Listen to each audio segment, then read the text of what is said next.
오늘 본문 말씀 역대상 12장에서 15장까지 말씀입니다. 큰 틀에서 보면은 어제 우리가 이제 10장, 11장 읽은 연이어서 계속 12장 말씀이 있는 것인데요. 여부스를 이제 탈취한 다음에 그 군사들의 이야기가 나오는 거죠. 어저께도 말씀드렸지만 지금도 교회를 짓고 나면은 이렇게 또 거기에 같이 했던 사람들, 또 특별히 또 헌금했던 사람들을 적어서 그들의 헌신을 또 기억하는 문화들이 있었잖아요. 역사 가운데 보면은 그 당시는 그것을 돈 주고 산 것이 아니라 전쟁하여 취하였기 때문에 그 군사들의 이름을 기록하는 것은 당연하고, 또 다윗이 왕이 되었으니 다윗을 도와서 왕으로 그렇게 이제 했던 그 사람들의 이름을 기록하는 것은 당연하다 할 수 있겠습니다. 우리가 이제 12장에서 볼 수 있는 내용은 그것이죠. 다윗이 혼자, 사실은 너무 당연한 얘기지만 어떻게 한 나라를 혼자 다스리겠어요? 같이 함께 할 사람을 하나님이 붙여주셨다는 것이죠. 그렇죠? 동역자들을 하나님이 붙여주셨다라는 것을 우리가 볼 수 있습니다.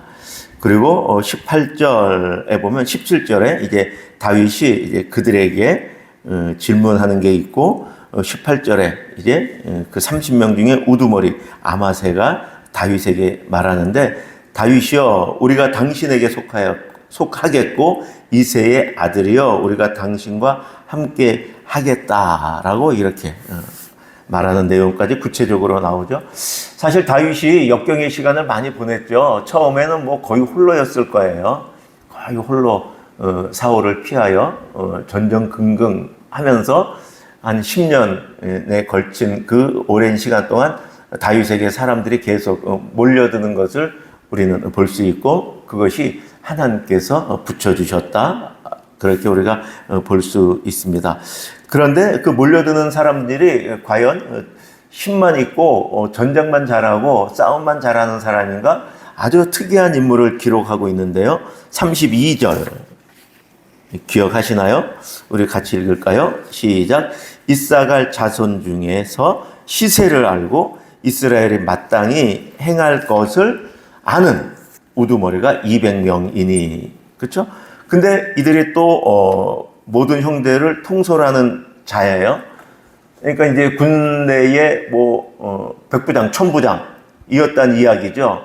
그런데 특별히 시세를 안다라고 써놨어요. 시세를 안다는 것은 이 시대를 분별할 수 있는 그러한 사람들이 있었다는 거예요. 근데 시세를 아는 것뿐이 아니라 또 뭘 안다 그래요? 이스라엘이 마땅히 행할 것을 아는, 이거 중요한 의미가 있습니다.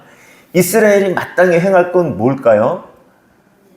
이스라엘이 하나님의 백성으로 하나님 앞에서 어떻게 행해야 될지. 그러니까 뭐 거듭 말씀드리지만 이 세상의 가치관이 있고 하나님의 가치관이 있는 거예요. 하나님의 뜻이 있고 이 세상이 가지고 있는 그 문화가 있는 거잖아요.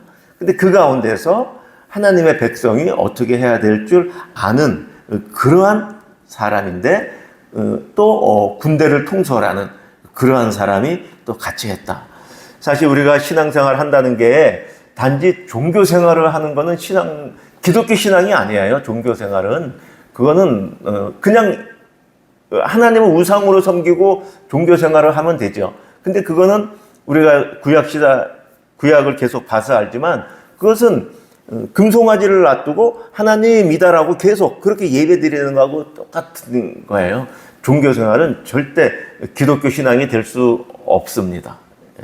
살아계신 하나님을 믿는 우리 기독교 신앙은 이 시세를 분별하며 또 이 시대 가운데 어찌 행할 바를 아는 그것을 겸한 그 다음에 예배, 이것이 사실 여호와 신앙, 기독교 신앙이 되겠죠.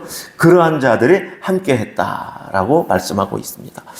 자, 13장을 보면은, 그리고 38절, 이렇게 보십시면, 같이 읽어볼까요? 상반절만 시작. 이 모든 군사가 전열을 갖추고 다 성심으로 헤브론에 이르러 다윗을 온 이스라엘 왕으로 삼고자 하고. 여러분, 이것도, 이런 표현들이 좀, 우리가 지금 이렇게 매스컴을 보면은, 북한, 우리 그 중국 이렇게 보면은, 거기에 국경일 같은데, 막 보면은, 무기들 쫙 나가고, 군사들이 막 이렇게 해갖고, 그걸 행군이라고 해요, 행군. 쫙 5 맞춰갖고 행군 하잖아요.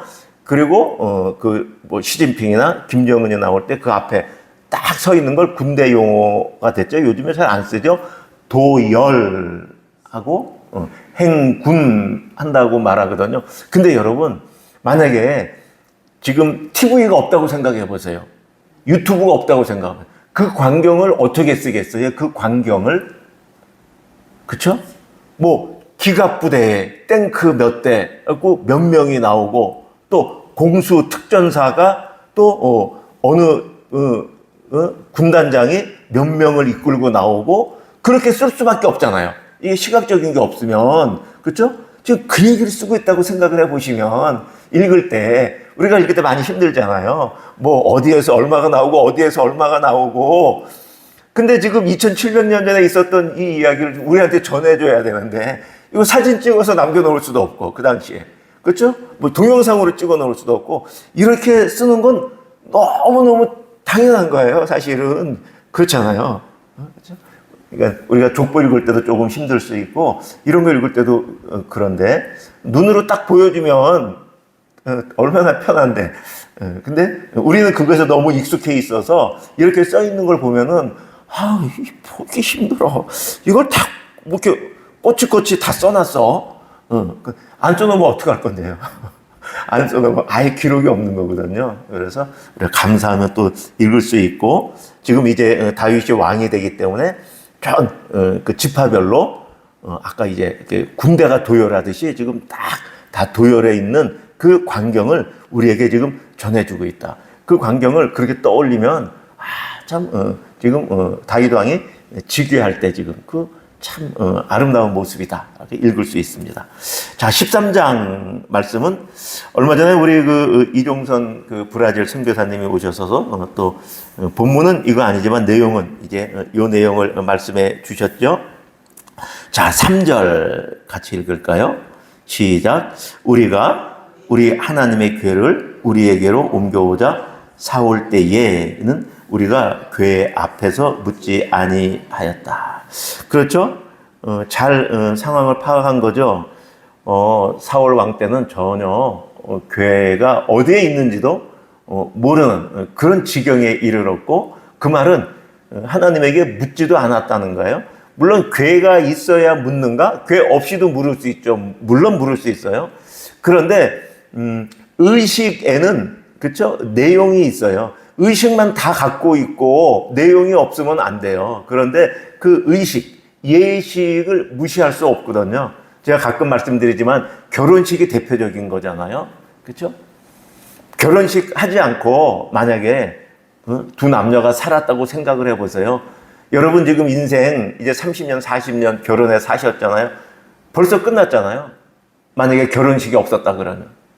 그래도 부모 형제 앞에서 결혼 예식을 했기 때문에 그 힘든 시간을 참아서 지금까지 이렇게 있는 거 아니에요. 그 예식의 힘이 어마어마하거든요. 근데 지금 이 언약궤도 있고 없고가 사실은 문제가 아닐 수가 있어요. 그런데 그 언약궤를 아예 어디에 있는지도 모르고 방치한 지경에까지 이르렀다는 것이죠. 그거 보면은 그게 없는 게 문제가 아니라 하나님한테 전혀 묻지 않았고 하나님의 뜻에 관심이 없이 그렇게 사울 왕이 통치를 했다. 그렇게 이제 해석을 해야죠. 그렇죠? 자, 그래서 이제 얼마나 좋습니까? 좋은 생각이잖아요. 그런데 이 뜻에 모든 백성이 좋아했죠. 그렇죠? 그 다음에 1절에 천부장, 백부장, 모든 지휘관 다 의논했잖아요. 그러니까 다 좋아한 거예요. 온 장로들도 좋아했죠. 그런데 우리가 내용을 너무 잘 알잖아요. 문제가 있었죠. 여러분 문제가 뭐라고 생각하세요? 문제가 분명히 있었던 거 알잖아요. 그래갖고 웃사가 죽었잖아요. 문제가 있었죠? 문제가 뭘까요?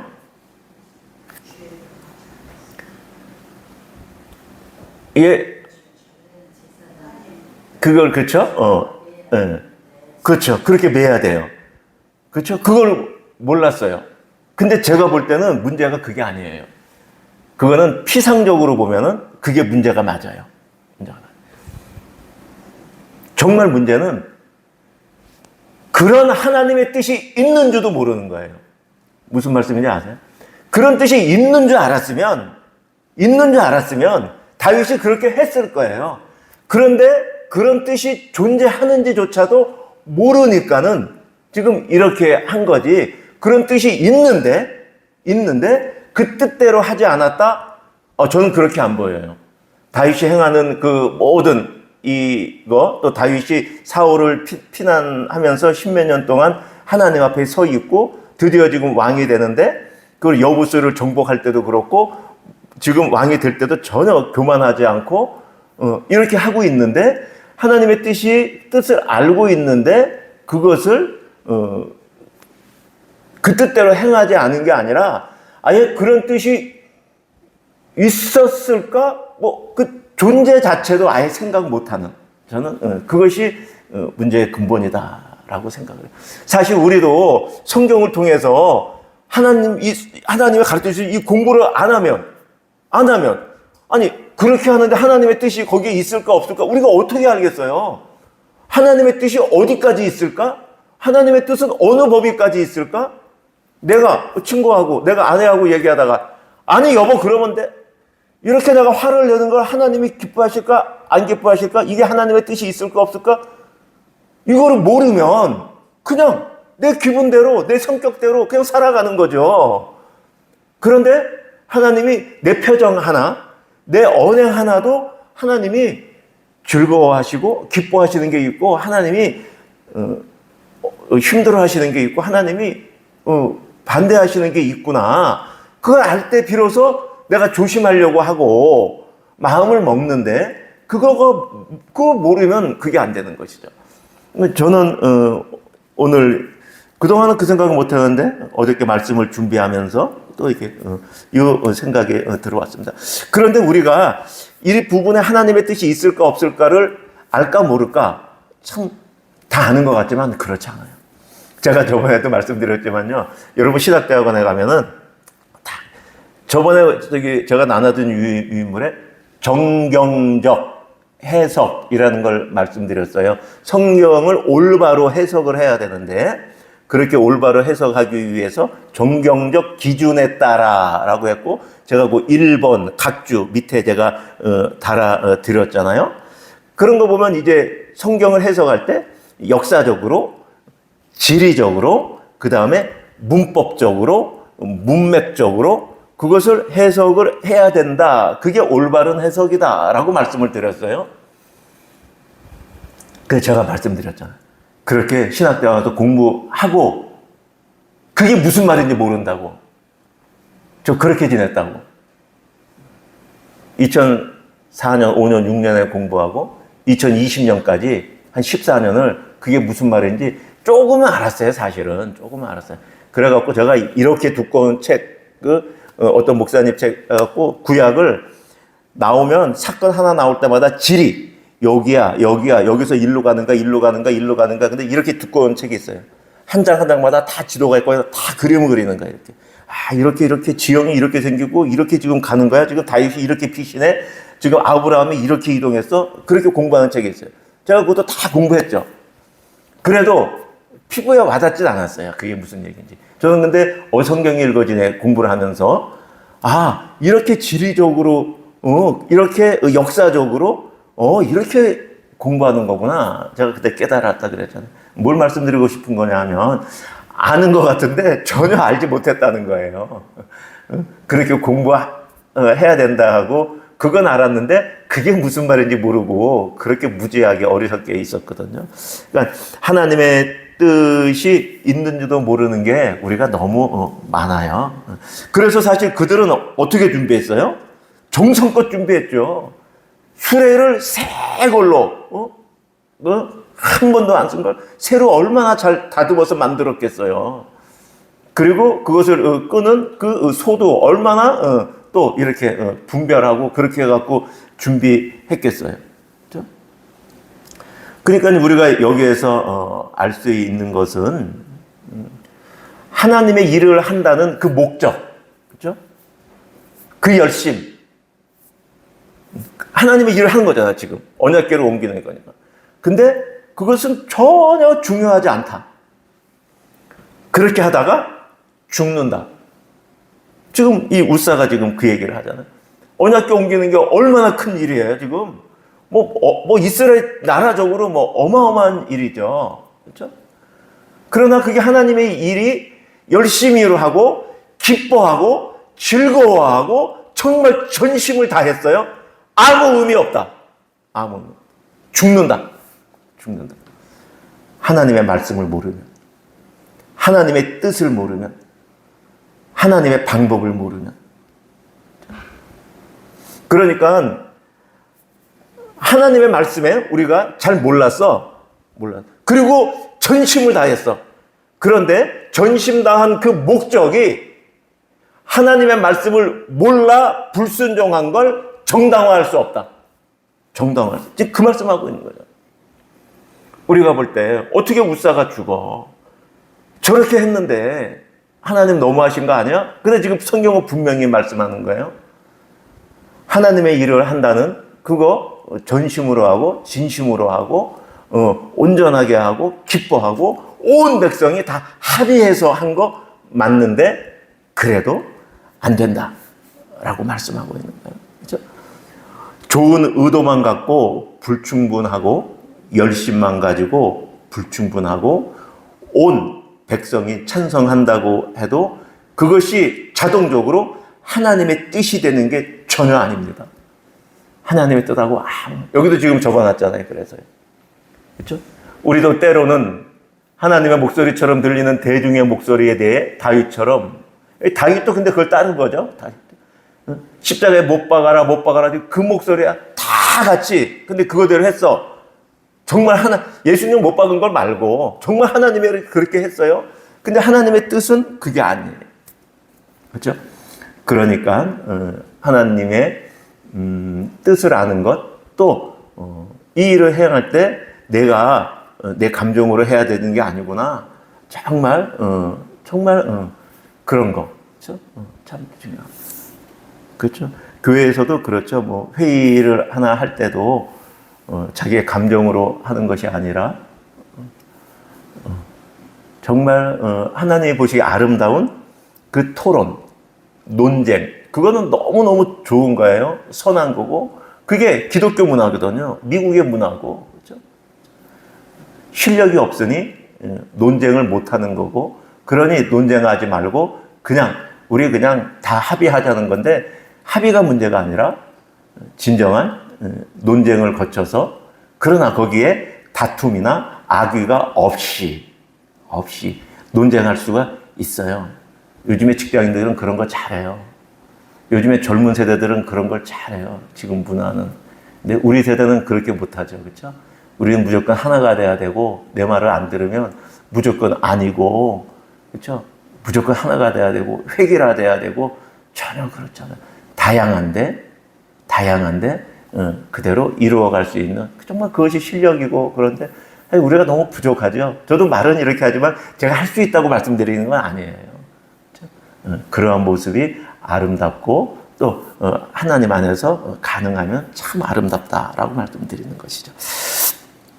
자, 그리고 이제 14장에 가면은 다윗이 블레셋과 전쟁을 하는데 하나님께 이제 전쟁할 때 묻잖아요. 14장 먼저 2절 보면은 다윗은 먼저 여호와께서 자기를 왕으로 삼은 거를 이제 정확히 알고 있죠. 그리고 10절 다윗이 하나님께 물어요. 10절 같이 읽겠습니다. 상반절 시작. 다윗이 하나님께 물어 이르되 내가 블레셋 사람을 치러 올라가리까, 이렇게 묻잖아요. 그렇죠? 이렇게 묻고 이제 하나님께서 승리를 주셨어요. 그러니까 이 승리가 내가 한 것이 아니라 하나님이 하셨다 고백합니다. 11절 하반절 다윗이 이르되 하나님이 물을 쪼갬같이, 이 표현도 참 너무 아름답죠. 물을 쪼갬같이 내 손으로 내 대적을 흩으셨습니다. 물 쪼개는 거 얼마나 쉬워요. 하나님이 다 하셨습니다 라는 표현을 이렇게 아름다운 문학적인 표현으로 물을 쪼갬같이 내 손으로 대적을 흩으셨습니다. 그리고 또 시간이 지난 다음에 블레셋이 다시 공격하러 왔죠. 그 다윗이 다시 또 물어요. 14절 다윗이 또 하나님께 묻자온대. 그래요. 이것은 또 어떤 말씀을 의미할까요? 그러니까 우리가 어저께 내가 성공했어, 어저께 은혜 많이 받았어, 그런데 오늘은 아무 상관없는 얘기예요. 오늘은 또 하나님에게 은혜를 받아야 돼요. 오늘은 또 하나님과 교제를 해야 돼요. 오늘은 또 어떤 일이 있을 때 하나님께 또 묻고 또 하나님 앞에 또 그래야 되죠. 그렇죠? 우리가 한번 내 신앙이 하나님과 정말 좋은 관계에 있었다고 그것으로 한 번으로 끝나는 게 아니라 신앙은 매일매일 매 순간순간 하나님 예수 그리스도 안에서 하나님과 교제하며 살아가는 것이죠. 15장에 이제 언약궤를 이제 제대로 이제 깨달았어요. 다윗이 막 파악을 했겠죠. 막 조사를 했겠죠. 이게 어떻게 된 것인가. 근데 이제 알 수 있었던 거예요. 그래서 다윗이 2절에 이렇게 말합니다. 레위 사람 외에는 하나님의 궤를 낼 수 없다. 이제 아는 거예요, 이걸. 그렇죠? 그리고 13절 같이 읽겠습니다. 시작. 전에는 너희가 매지 아니하였으므로 우리 하나님 여호와께서 우리를 찢으셨으니 이는 우리가 규례대로 그에게 구하지 아니하였음이라. 그렇죠? 이것이 있는지조차 몰랐죠. 그렇죠? 이것은 사실은 지금 이렇게 단순하게 지금 이렇게 써 있지만 다윗이 회개의 모습이 이 앞에 있었을 것 같아요. 이것도 깨닫지 못하고 이런 게 있는지도 몰라. 무지. 그리고 근데 지금 이스라엘 전체가 지금 그렇게 돼 있는 거잖아요. 전체가 지금 레위인도 제사장도 이런 게 있는지조차 모르는 그러한 한 세대 두 세대가 지나니까는 그렇게 돼버린 그것에 대해서 다윗 또 이스라엘 그들이 얼마나 하나님 앞에 회개했을까 생각을 하며 다윗이 이렇게 말하는 것이죠. 그렇죠? 그리고 15절에 이제 모세가 여호와의 말씀을 따라 명령한 대로 그렇게 이제 그 채 막대기에 하나님의 궤를 꿰어서 어깨에 매서 이렇게 했죠. 그렇죠? 자, 우리는 오늘 참 중요한 말씀을 많이 봤는데요. 다윗이 왕으로 세울 때 하나님이 사람을 보내주셨다라는 것을 봤고 또 우사의 그걸 통해서 하나님의 뜻을 아는 것 참 중요하다. 근데 하나님의 뜻을 아는 건 결국 하나님의 말씀을 알아야 하나님의 뜻을 아니 우리가 하나님의 말씀을 또 잘 배우고 또 배운 대로 또 그렇게 행하는 것이 너무 중요하다. 우리의 진심, 하나님의 일을 한다는 것이 그 목적이 이런 잘못된 방법을 결코 하나님은 용납하지 않으신다. 하나님은 그냥 제사만 받고 예배만 받고 끝나는 분이 아니라 하나님의 방법대로 하나님의 뜻대로 예배를 받으시는 분이시다. 방법 상관없이 너희 예배드려 됐어. 난 그것만 있으면 돼. 그런 우상이 아니다 라고 우리는 명확히 알아요. 그래서 우리가 오늘 하루 시작할 때도 오늘 하나님 내가 무엇을 할까요? 그거보다 제가 어떻게 하면 좋겠습니까? 어떤 상황에서 하나님 어떤 걸 기뻐하시죠? 그렇죠? 그 상황에서 그렇게 오늘 하루 하나님의 은혜 가운데 또 생활할 수 있는 저와 여러분 되시기를 축원드립니다. 우리 같이 말씀을 따라 드리는 오늘의 기도 하겠습니다. 시작. 거룩하신 하나님 아버지, 다윗에게 필요한 사람들을 붙여주시고 온 이스라엘을 하나로 모으셨던 것처럼 오늘도 그리스도를 머리로 삼아 교회를 세워가시는 주님을 찬양합니다. 주신 말씀을 올바로 깨닫게 하시어 거룩한 분별의 영을 허락하여 주옵소서. 맡겨주신 은사와 직분에 따라 그리스도의 몸된 교회를 잘 세워 나가게 하옵소서. 말씀하시는 하나님 아버지, 나의 좋은 의도와 열심을 하나님의 뜻보다 앞세웠던 어리석은 교만을 용서하여 주옵소서. 하나님의 일을 하면서도 내 지혜와 경험과 안목을 의지했던 모습을 회개합니다. 오직 예수 그리스도 안에서 여호와 하나님의 다스림을 받게 하시며 실패했을 때 핑계하지 않고 말씀 앞에 나를 비추어 참되게 회개하고 다시 순종의 길로 돌아가게 하옵소서. 다윗이 전쟁을 앞두고 거듭 죽게 물었던 것처럼 오늘 나의 모든 선택과 계획을 주님께 묻게 하소서. 과거의 경험과 성공을 의지하지 말고 날마다 말씀과 기도로 주님의 뜻을 구하게 하시며 내 힘이 아니라 하나님의 주권적인 은혜를 의지하게 하옵소서. 예수 그리스도의 이름으로 기도합니다. 아멘. 개인 기도 드리시겠습니다.